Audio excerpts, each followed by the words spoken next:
Amie, how's it going? Great. How are you doing? I'm good. Amie, will you start by telling us where you are? Because I just think this is so cool. Yes. So I'm in Brittany, France. It's the region, basically they call it Finistère, which is translated to the end of the earth. Oh, Um, wow. so so we're on the most western point of France, and so you can go and you can see the Atlantic Ocean and imagine, all my friends in Texas and that kind of thing. So yes, so I'm here for the summer. I called it my little study abroad because I never got to do that in college, and I always wanted to. And so I've been working on my French. I've been trying to, do all sorts of things as well as prepare for classes this semester and that kind of thing. So yeah, so I'm in I'm gonna put France. you on the spot. Can you give us something in French? Could you Uh, yeah, you can say, one of my favorites is to say, pas du tout. That means not at all, like no big deal. You can say, pas okay. grave, like no big deal. So Okay. Okay. yeah, So that feels very on brand for your personality. I feel like you're very chill, like, oh, no big yeah, deal. It's fine. no big So deal. Yeah, I like well, it. Okay. yeah. So, the Australians always say no worries, mate. And so here Yeah. they say, pas du tout or pas grave, no big deal. Yeah. Okay. Well, I like it. So Amie, thanks so much for meeting me and making time. I know it's kind of a non-traditional time for you to do something like this. So I really, really appreciate that. Would you mind just kind of start by giving us just an introduction, who you are, what you do, what you're into, just Yes. for our audience? Yes. So I am an instructional associate professor at Texas A&M Galveston. I have been there since 2008 full time.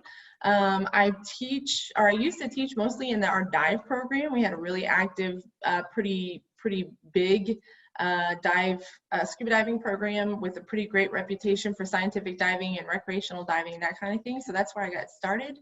And then I started to kind of morph into health science. And so now I am in my fourth year of my PhD at UTMB in a population health program.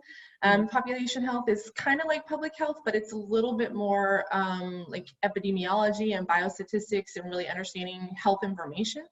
Mhm.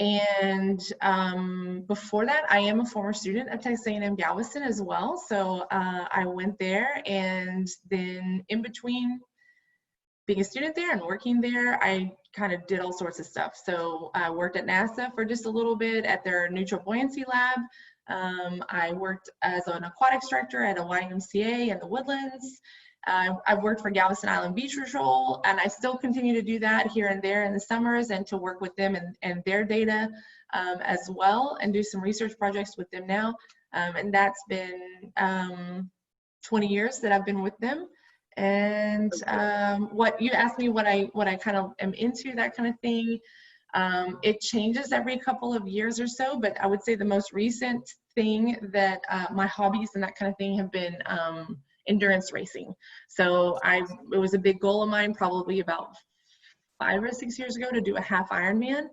And then that I kind of created a monster, because then I was like, oh, this is so much fun, I want to do another one. And then that was so much fun, I'll do some Ironmans. So I've done 2 Ironmans. And so yeah, so now I'm kind of, we don't have any racing right now, so there's no organized races. So I'm kind of just keeping up my swimming and my running and biking and that kind of thing, and just enjoying that. So that's kind of my thing right now. So That's so awesome. I think I forgot to mention, Amie, you are talking about physical wellness with us, and I think I would say that's probably the most qualified introduction to hearing about physical wellness I've ever heard in my life. So glad I got you here. yes, it's a great topic. I'm fascinated by it, and it's definitely it is a passion of mine. So Yeah, I'm really happy to talk sure. about it. So That's awesome. Cool. Would you mind just kind of just start by describing physical wellness or physical well-being? yeah, so I think it's interesting. There are some like very official definitions of that, like the World Health Organization and the CDC and that type of thing all have very um, specific definitions of what physical fitness is or what wellness is and that kind of thing. And so, but when I think of it just kind of in layman's terms, or really like applicable to your daily life, I kind of think of several factors that don't have to be super complex, but they include basically nutrition. So I don't really think that you can be physically well for very long if you're not taking care of your nutrition. It definitely includes movement, but that movement is this huge umbrella that it could be anything. If you're not into lifting weights or you don't like running or whatever, there's something for everybody, in my opinion. I think that the human body was kind of designed to move, and I think that we're happier and healthier when we do some kind of movement. I also think that you can't talk too long about physical wellness if you don't also before you have to kind of start talking about mental wellness as well. Because I just think that the brain and the body work so well together. It's important that they're connected and that type of thing. So if you're only trying to develop your body, I think that you kind of reach some challenges, some roadblocks, that kind of thing.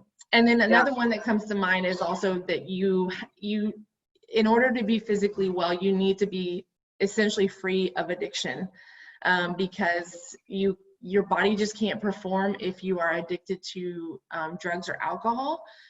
It also can't perform to its best ability if you're addicted to sugar. Now, that being said, I definitely have a sweet tooth, that kind of thing, but you just can't be addicted to it. You have to be able to manage that. And then the last one too is that every once in a while, people forget that you can be addicted to activity as well. And I don't think that our bodies are meant to be constantly moving all the time. I think rest is a really important part of being physically well, is that your body is built to have rest so that it can perform better the next time. So no, that's a really cool definition, just a cool way of thinking about it. I think we touched on it, but I'm going to be talking with your husband, Patrick Lucharin, and one of our conversation isn't specifically about like physical wellness. It's going to be about the interconnection of wellness, because one of the things with this series I want to do is every aspect of our wellness is a link in a chain, right? So I love what you said about kind of connecting those. So that's really cool. Amie, how would you describe someone who's physically well? I think that before I go into it, I think what's been really interesting for me is that being on a college campus for 12 years now, and just as a faculty, and then obviously as a student before that and that kind of thing, I have had the opportunity to be around a lot of young people and young adults that are, working on their physical fitness. And then I think the other thing that kind of shapes my perspective is also that I have worked with a lot of tactical athletes. And tactical athletes essentially are athletes or people that are essentially professionals in their physical fitness. Like, they rely on their physical fitness in order to do their job. And if they have something that goes wrong with that, either they get injured or they get sick or something like that, they actually can't perform their job anymore. So I consider this to be firemen, police, military, beach patrol, lifeguards, that kind of thing, that they really have to be able to run or swim or whatever, climb a ladder, whatever it is that they do, they rely on that for their work. So I think because of that background of watching people, work towards their goals and that kind of thing, there's a couple of things that I would say for me describe someone who is physically well. I think the first one that always comes to mind is that they enjoy it. Like, if you see somebody who is working out and they hate it, like, that's not sustainable. So every once in a while I meet somebody that's really trying to make themselves do something because they know that they're supposed to. They know, they've heard a million times that you're supposed to work out like 150 minutes a week, and they're trying to make themselves do something and they're really miserable. There's a time to push through that, like, where you just like, okay, this kind of sucks, and you just have to, like, what we say in the triathlon world is suck it up, buttercup. And so there's a time to push through it, but also you have to find something that you like, that gives you this sense of a challenge, but also of a victory. Because if you keep going out and like just beating yourself up in whatever the movement is, you will be unhappy. This is that's where that mental piece comes in, right? It's like, when you sit around and dread it all day, you're of course going to be Yes. miserable mentally. Yeah. So I think you have to enjoy it. But then the balance to that is you can't always just do the same thing that you always love. You have to like give yourself a challenge. You have to give yourself like something different, try something new, that kind of thing, because our bodies are basically meant to adapt to new challenges. So if you keep doing the same exact workout every single day, then your body reaches a plateau and you're no longer able to maintain that physical wellness or that physical fitness. So I think that's a big part. Also, I do want to say that I think for me personally, and what I see in my students as well, is that typically whenever you find that movement or that activity that both you enjoy and that challenges you, I find that perspective of the feeling that you get from that then translates over to other difficult things. So whether it's a difficult class or whatever, you've built your confidence in that you're able to do difficult things. And so then you're kind of like, well, if I was able to, I will just tell you, for me personally right now, it's windsurfing. That's a very popular thing to do here. So I wanted to try it. I'm terrible at it. And I fall, basically 50 times per hour. Yeah. And so it's really tough. So, but then that moment that you get it, that you may really only get it for a moment in my case. It's so liberating because you realize like my body, my brain can do these amazing things. And so I think that translates really well to other parts of life. And then the other thing I wanted to say about this question is that I think that injury prevention and rest is a really critical piece. When I see students that overwork themselves, or tactical athletes, it's the same thing. If they overwork themselves and they don't rest, they will be injured. And so then that sets you back sometimes for months, if not longer. So the injury prevention and the rest and managing stress or inflammation in your body has to be part of the routine. It has to be part of your physical wellness or your fitness goals. So yeah, no, that's really cool. That's a great answer. Thank you so much for sharing all that. Amie, you're obviously someone with incredible expertise and knowledge in physical wellness. And so in light of that, what are some things that you do in your own life to pursue this lifestyle of physical well-being? Yeah. So it's sometimes, I feel very fortunate because I do enjoy it. Almost all activities. And I know I've definitely worked with students that's not the case, or with adults who had bad experiences in the past, right? Yeah. So I feel a little bit privileged because that wasn't my my background. I always had really helpful coaches, really great experiences with team sports and in school and all that kind of thing. And I want to acknowledge that I know that that's not the case for everybody. But for me, and just kind of having this long background in swimming and just the different things that I've done and that kind of stuff, there's a few things that I really focus on, especially as I'm getting older. All right. Like we are all getting older. It's way better than the alternative. So I'm very happy about getting older. But so one of the big things that I think about and that I really try to emphasize no matter the age is balance. And that is basically that you can't overdevelop one part of your body and still remain strong and healthy. You have to balance it. You see this with particular athletes. Cyclists come to mind. They are very strong in their lower body. And if they only cycle, then they become weak and they have atrophy in their muscles in their upper body. And that can cause, just as an example, that can cause some pretty serious back pain because the two parts of the body are not connected in the middle. So one thing for me that I've really had to work on, especially because I tend to have really poor posture as a swimmer, and pretty much any athlete that has done something for a long time is going to have some weakness in their body. And for me, it's my posture. And so I've really become a big fan of Pilates. So I try to make myself do that for 10 or 20 minutes a day. To be honest, that's only happened since the pandemic when I've had kind of time to do that at home. So balance is one of the big things, is just to kind of keep in mind that you you have to kind of keep all parts of your body functioning.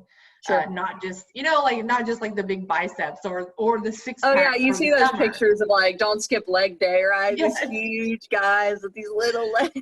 Yes, yeah. So, and it's just like, a lot of it is, we kind of, the funny part is the appearance of it, but it's just like, it will cause so much pain later, Oh yeah. Yeah. So Yeah. you want to just kind of stay balanced. And that is for me, like, the Pilates really helps me kind of, because having bad posture hurts. It does. It does. Yeah, it does. So another thing that I focus on, and that my husband and I both do, we spend a lot of time thinking about how are we managing inflammation. So because you have the inflammatory process that happens just from normal stress in life, and then also from the exercise that you do, we try to be really careful about that. So that basically means days off. It means if you've had a really long, tough workout, it could mean an ice bath, which I just need to tell everybody I hate, but I will make myself do it. It really means considering what inflammatory factors or agents you might have in your diet. So like red meats, sugar, alcohol. And that being said, I will, drink some red wine here and there. We don't really do a lot of a lot of red meats. But other than that, we try to just watch that kind of thing. So I think that you have to be careful about that, because and sometimes people will handle that with like foam rollers or a yoga day or all sorts of ways to kind of really watch that. But it is definitely a process to kind of pay attention to. Yeah. And then the last one I would say that, for me is kind of part of my recipe, I guess, is giving myself challenges. Because I do have a personality that I can really be happy doing the same thing week after week. I get in my routine. I'm like a person that could eat a peanut butter and jelly sandwich like every day of the week, and I would not have a problem with that.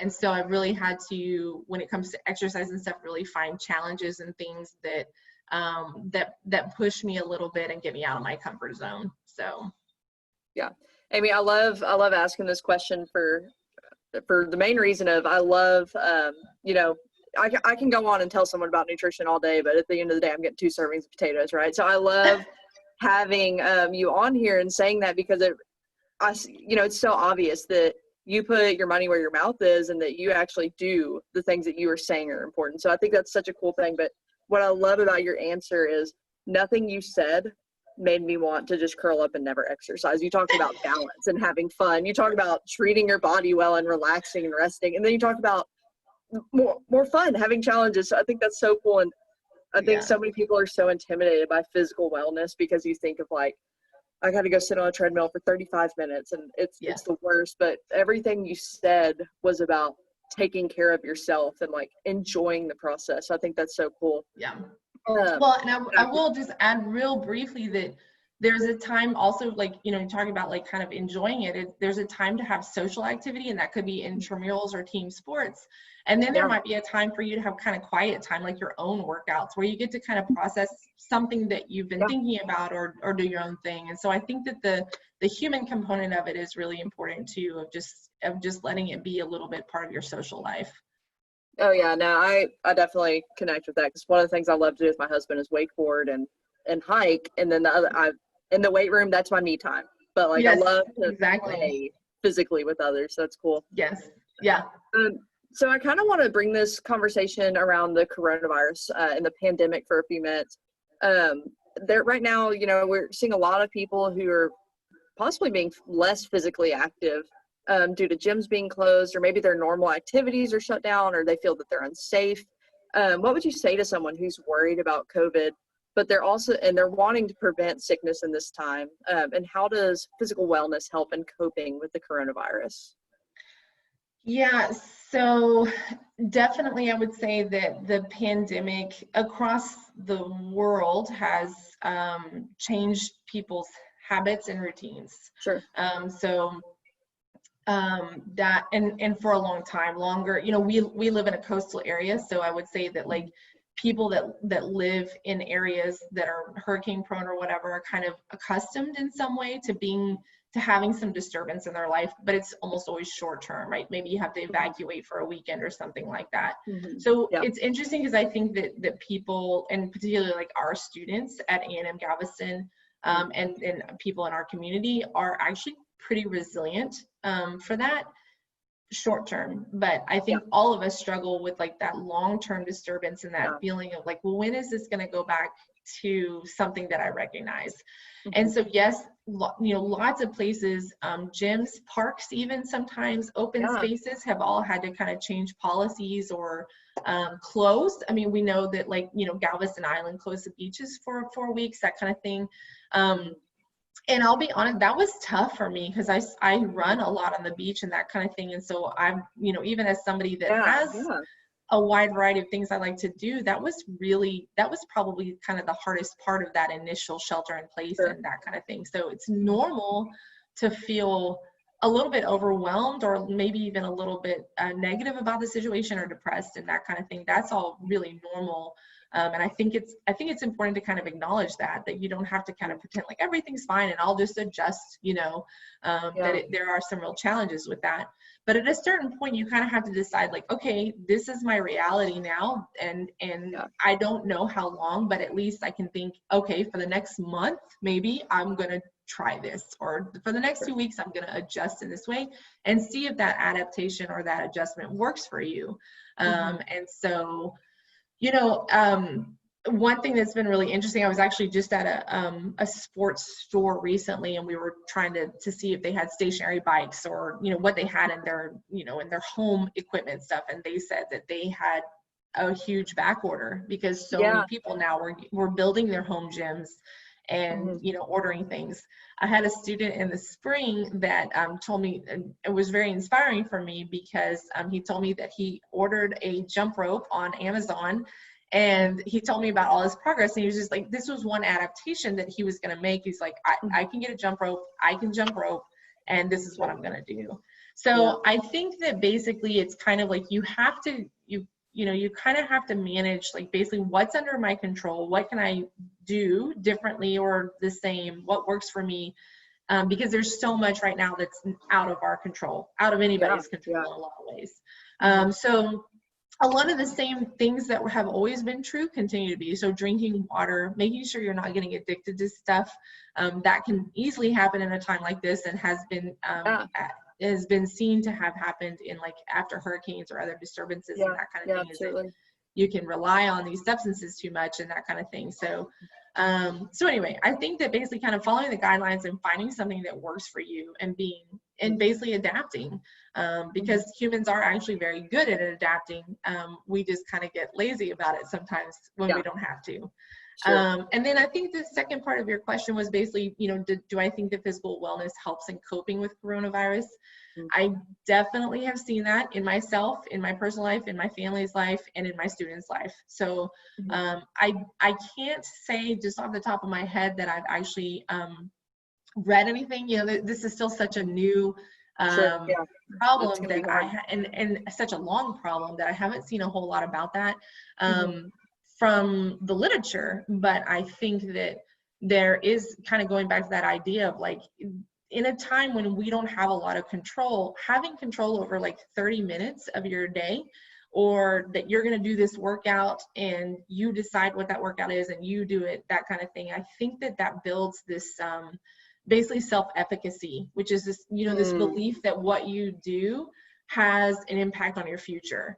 Because a lot of times when you're in a situation like this, or it's definitely been seen in natural disasters, people can build or develop a perspective of fatalism, which basically is, it doesn't matter what I do, everything's out of my control and it doesn't matter. And so people that build self-efficacy typically are going to be much more successful in whatever they're trying to accomplish when they believe that what I do matters. So I'm not sure if I fully answered that question, but no, I think that's great, definitely. So I guess you've actually covered pretty good how you're handling it physically. I think that's pretty clear. So what would you tell a student, what's some steps that they could take to improve their physical wellness? Just, either they're just starting or they just want to be better, just some steps towards improvement. Yeah, so I have to say that I have been super impressed with the amount of resources that are available online, or even the adaptations that I've seen gyms make in our area, in Galveston. And granted, I haven't been there for the last couple weeks and that kind of thing, but I know that there are a lot of resources still, and it may be different. Like some gyms, a lot of gyms actually require, like, you can still go, but you need to make a reservation. That's not really that big of a deal. I mean, we do that for busy restaurants, so I think really just kind of accepting, like, okay, this looks a little bit different, and but still taking advantage of it and kind of making that adaptation quickly.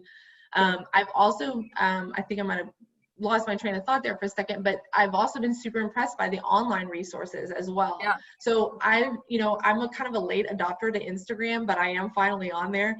And, it's so amazing how you can kind of follow people that you think are doing things well, and that you can learn. I've learned like 3 different exercises just in the last 2 weeks.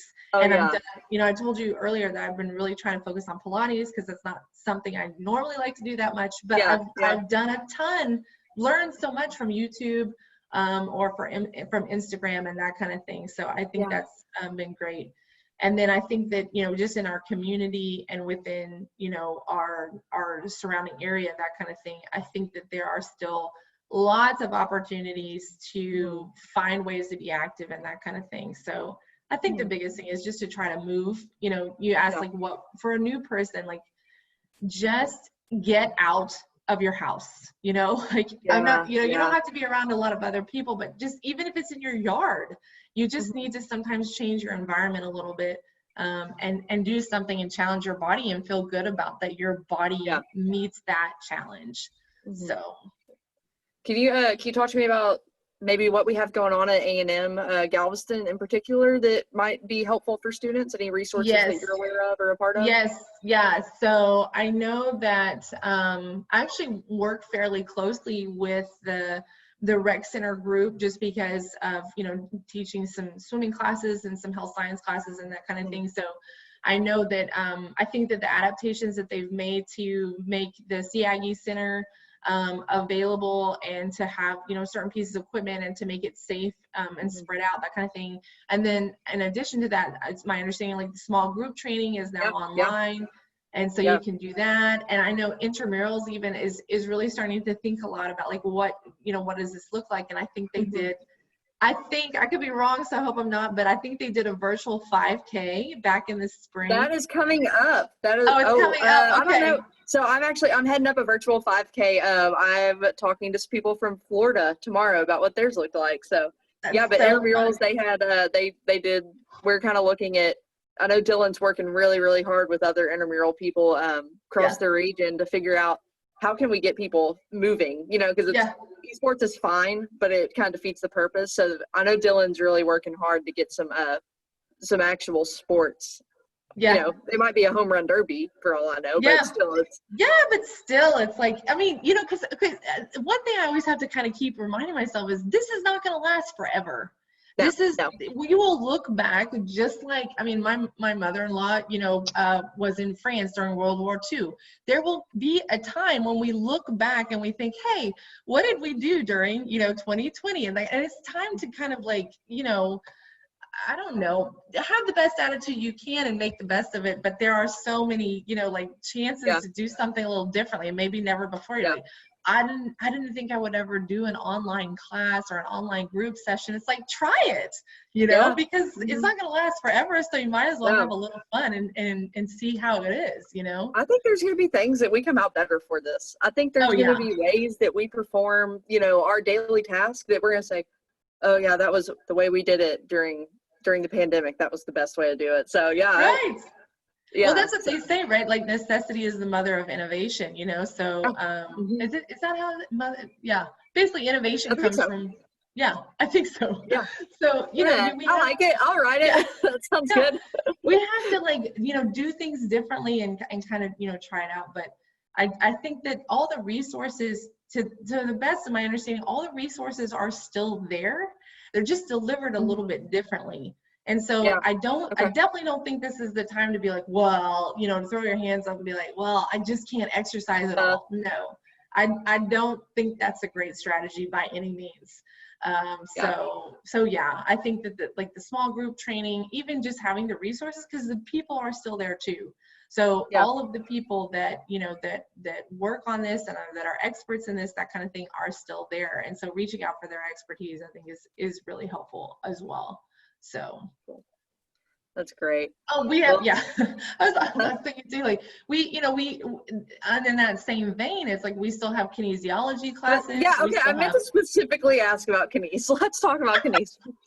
I just like, it's like, oh yeah, I'm teaching this some class. No, but you No, know, no. we do have these, and we're adapting as well. You know, like we're doing them a little bit differently and that kind of thing. You know, but I'll still be teaching a swim class in the fall. Katie Cool. Slayton will still be teaching like a yoga class, and there's still, you know, all these different things that can do. And again, they might look different Yeah. temporarily, but Uh-huh. it's just a snapshot. It'll be, you know, over. I think that, I mean, I know a lot of people are struggling, but it's not forever, you know. Yeah. So Yeah.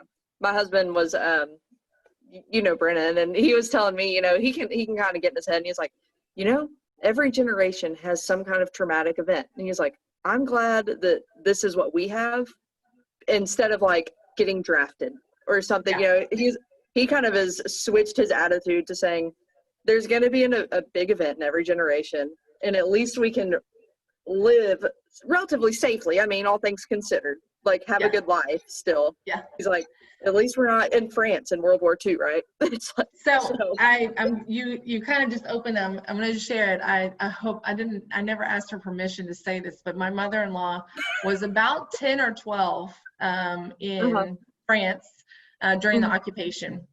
And Wow. she got sent to Normandy because she's from Paris, but her parents thought she would be safer in Normandy. Well, we know that was actually a really dangerous place to live Yeah, or to be. But sure. anyway, so she's 10 or 12. And so when we asked her, you know, how she was doing, she was like, everything's pretty fine. She's like, you know, we didn't have Netflix when the Nazis were here. So it really early on changed my perspective about the What a whole thing. It's like, perspective. yeah. What a, So oh, I kind of want to edit this and put that at the yeah, front of every single thing that we publish, because that is incredible. I mean, just hearing that from someone who is alive and that, right, you know, like, right. it's so, Yeah, when it's abstract, you know, so and so said this, and you know, you right, see it on Facebook. When it's your mother-in-law that says that, right. Yeah. that's So, you know, insane. yeah. So, That is, and and again, she lived, and and she she made it. lived, yeah, and she lived and she made it, and she led you know, she's leading a really beautiful life and that kind of thing. So Yeah. I think it's so easy to think that what we're experiencing right now Mm, is going to last forever, and there's just no evidence of that. There's no yeah. example of that ever happening in history, that something Yeah. happened and it lasted Yeah. forever, you know. So Oh, I think Amy, having some I'm patience. gonna find a way to get this soundbite and put that specific part on all of our social media. I know you didn't get permission, but I think that could I be the better most ask. beneficial thing. Like, I think that could be so beneficial. That's incredible. So Yeah, that's awesome. yeah. Thank you for sharing So that. it's just perspective, you know. And it's okay to have a bad day. I've definitely had bad days. So it doesn't mean you have to have perfect perspective all the time, but it's just trying to anchor yourself to, Oh yeah. you Yeah. know, to something, and then being patient with yourself when you have a bad day, you know. So Yeah. it's allowed. Awesome. Well, Amy, man, I think this was such a cool interview and such a cool conversation, and I really appreciate you meeting up with me for this. Do you have any final thoughts or anything else you'd like to There say? there is one word that I do want to say that I often that I haven't said it at all this whole interview, but in my mind I think about it all the time, and that is that, Okay. you know, physical fitness should be liberating. You should feel free in your body in what you're Yes. doing. It should be this Yes. moment of what they call flow. You should have that activity Yeah. you're lucky, right? Like if you can find that, and you can find this liberating feeling, whether it's on a bike or in a pool or in the weight room, where you feel free. Because again, there's lots of things in life that make you feel kind of trapped or stuck or really challenged. And so you just finding that liberation, I think is worth the effort. Absolutely. Yes.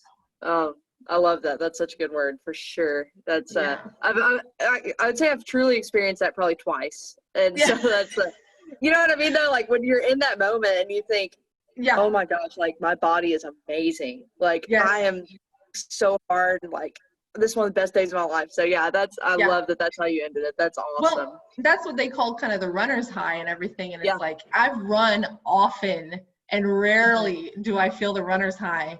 But when I do, it's worth all of it.